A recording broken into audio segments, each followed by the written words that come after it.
Take a look at this article from a recent issue of Science News, September 29th, and it says how an ancient monster galaxy fueled furious star formation, a frenzied star formation, and they've got all of this interesting stuff talking about how quickly that galaxy formed stars. I wonder why they thought so.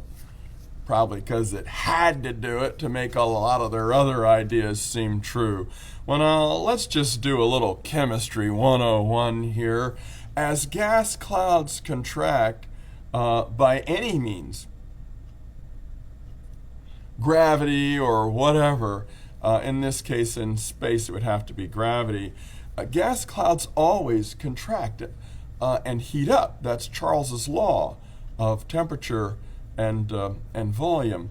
And so we do have, with all that we know about gases, which we discovered about 200 years ago, and they have never proven to be wrong, Charles's law, Boyle's law, the combined gas law, Gay-Lussac's law, the ideal gas equation, all these things have been proven over and over and over again. As long as you use Kelvin temperatures, those work perfectly every time.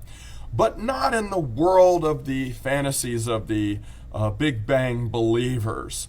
You see, in their mind, gravity, the weakest force in the universe, can just overcome that expansion that gases always feel, even though it's hundreds of times more powerful than gravity, that gravity can still somehow overcome that and squeeze a gas cloud down into a hot ball so hot, 1,000,000 degrees, that fusion reactions will spontaneously occur.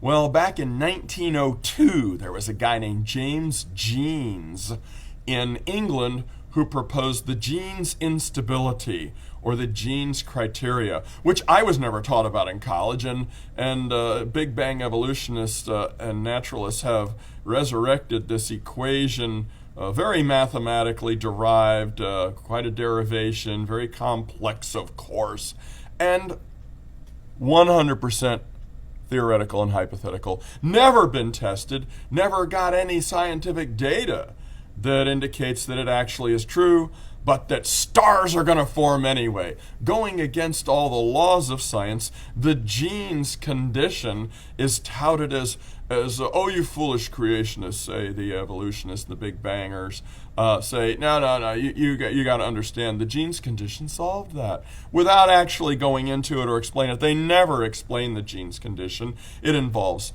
density of the gas cloud, the mass of the gas cloud, the gravity forces, the temperature, and they're saying there's this sweet spot in there somewhere where the pressure, the temperature, everything happening is just right for a gas cloud to violate all the other known laws of gases, and the Jeans condition, which is completely hypothesis, says that stars can form from clouds of gas in space. We have never actually observed any star ignite its fusion reactions out in space, even though we are keeping track of many, many nebulae where supposedly thousands and thousands of stars are forming. And we would have to have like 10,000 stars forming a day out in the visible known galaxies, and we've never seen one in all the years. And oh, don't worry, like those missing link fossils, the evolutionists are scouring the skies nightly,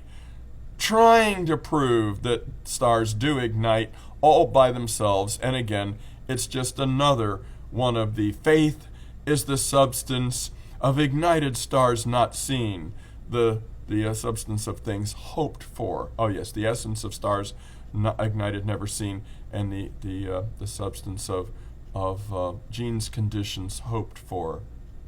That's faith, but it might not be good thinking. You keep thinking, Dr. Jackson.